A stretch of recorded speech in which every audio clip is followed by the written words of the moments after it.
ઓમ શ્રી ગણેશાય નમઃ. ઓમ નમો ભગવતે વાસુદેવાય નમઃ. જય શ્રી કૃષ્ણ. કાનાની પ્રિય ગોપીઓ, આપ સૌનું મારી ઓમ ડિવાઇન કથા યુટ્યુબ ચેનલ પર હાર્દિક સ્વાગત છે. આજે હું તમને પુરુષોત્તમ માસ કથાના અધ્યાય 21 માં આવતી કથા કહી રહી છું, જેનું નામ છે પૂજન વિધિ. મહર્ષિ વાલ્મીકીએ રાજા દ્રઢધન્વાને વ્રત વિધિ કહી પૂજન વિધિ કહેવા માંડી. હે રાજા, વ્રત કરનારે ધાતુની મૂર્તિને અગ્નિમાં તપાવી પવિત્ર કર્યા પછી તેમાં પ્રાણ પ્રતિષ્ઠા કરવી. પ્રતિમાના બંને ગાલોને જમણા હાથથી હળવો સ્પર્શ કરવો.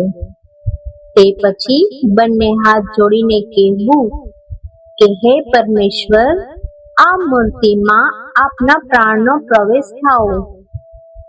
તે પછી હે પ્રભુ, આસન ગ્રહણ કરો. ગંગા, યમુના, સરસ્વતીના પવિત્ર જળનો સ્વીકાર કરો. તે પછી પંચામૃતથી પ્રતિમાને સ્નાન કરાવો. પીતાંબર, ચંદન, અક્ષત અને તુલસી અર્પણ કરવા. તે પછી અબીલ, ગુલાલ ઇત્યાદિ સુગંધિત દ્રવ્ય ચડાવવા. ધૂપ નૈવેદ્ય કરી વંદન કરી હે પ્રભુ, મારી પૂજાનો સ્વીકાર કરો એમ કહી બે હાથ જોડી નમસ્કાર કરવા અને કહેવું કે હે પ્રભુ, હું મંત્ર, પૂજા, વિધિ કાંઈ જાણતો નથી, માટે આપના પૂજનમાં કોઈ ક્ષતિ રહી ગઈ હોત તો મને ક્ષમા કરજો.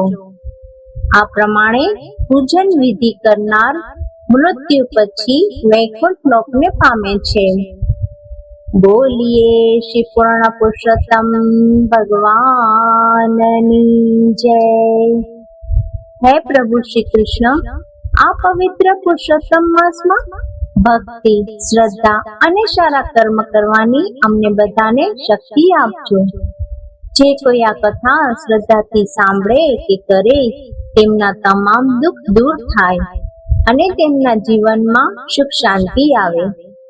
જો તમને આવી આધ્યાત્મિક કથાઓ ગમતી હોય તો વિડીયોને લાઈક કરો, મારી ચેનલને સબસ્ક્રાઇબ જરૂર કરજો અને આ કથાને તમારા પરિવાર અને મિત્રો સાથે શેર કરવાનું ભૂલશો નહીં. તમારો સાથ અને આશીર્વાદ હંમેશા મને આપતા રહેજો. તો ફરી મળીએ એક નવી ભક્તિપૂર્ણ કથાઓ સાથે. જય શ્રી કૃષ્ણ. રાધે રાધે.